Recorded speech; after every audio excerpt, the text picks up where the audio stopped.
Book chat today is a little bit different because, as well as an adult book, I'm going to be talking about some children's books.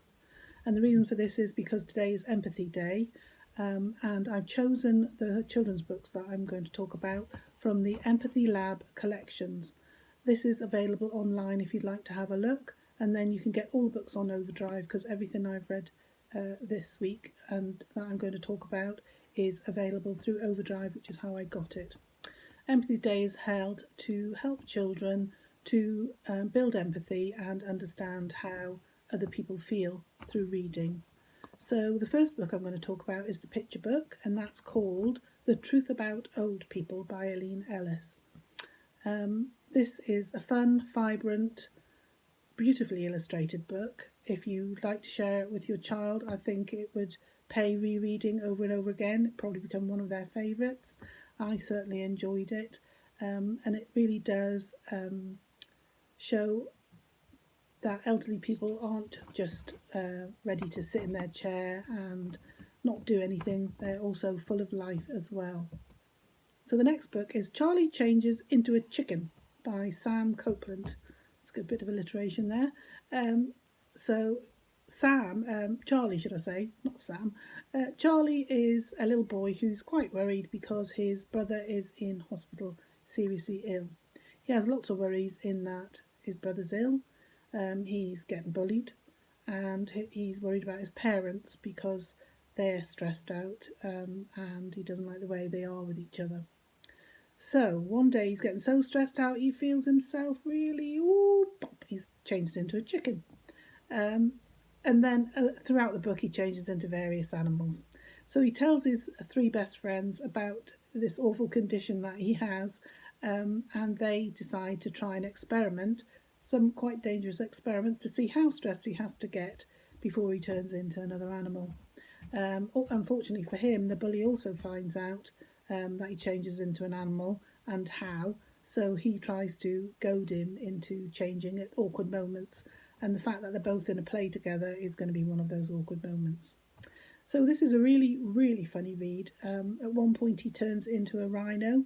He's in his room and he suddenly needs to go to the loo, and his dad is working in the garden below the window. So it made me laugh out loud, so I'm sure it would make a child laugh out loud. It was very funny. The other thing the author does is he invites the child in as part of the story, and I think if you had a reluctant reader, this would probably help them to want to read the book. Not only is it very funny, but the fact that they do participate in the story. The next book is Jemima Small versus the Universe, and it's by Tamsin Winter. This is a funny book, sad book. It explores issues like bullying, body image, being happy in your own skin. But for all that, it's not preachy or anything like that. It's a really good story. Jemima Small is the opposite of her name, as all of her school friends, or many of her school friends, like to remind her. And she doesn't even realise it as she's growing up until a chance, by chance she overhears an adult making an awful comment. And from then on she becomes very, very self-conscious, and it kind of stops her doing certain things that she wants to do because she's embarrassed. I think this is a really good book in that it brilliantly describes how children can be mean to each other without words even. And it also, I think, is particularly good at describing the way adults can sometimes make a child feel worse about themselves, even though they mean well. And also, Jemima is very sad because of the way her dad treats her, and I think as well, as parents, we have to think about words and actions and what we do, and how they're going to impact on the child.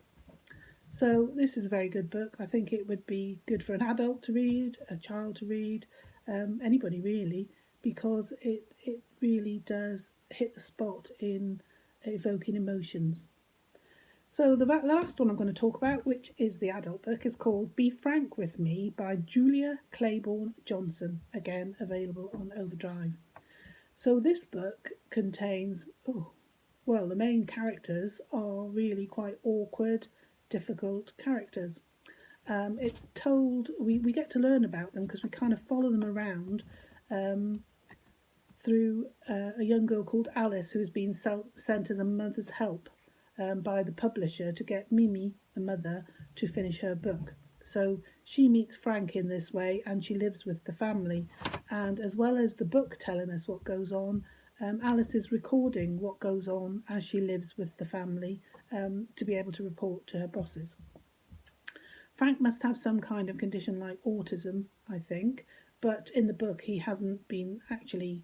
It's never told. You know, you're never told what is the matter with him, but he does behave in strange ways sometimes, which of course means that he's bullied a lot at school, and also some of the adults in the book try and make allowances for Frank, and he's allowed to join in and also not participate if necessary. But a new head comes to the school and then things change. Anyway, Be Frank with Me is an interesting read. If you liked The Rosie Project, you might be interested in it. There are many other books on the Overdrive that you can borrow, and if you look on there, it also makes recommendations if you're looking at a certain type of book. So the different genres are all on there. So I hope you'll try some of these. Try them with your children or try them for yourself. The picture books you can download and have a look at and have them out for a few days just to check on. There's also another section on Overdrive which might be of use, which are short videos, and they not only show you a short video of, say, something like a nursery rhyme, like The Day I Went to Sea, but they also sign it. So there's lots of things on Overdrive that is really useful to use and to have a look at. So I hope you enjoyed this little chat, and I'll see you next week.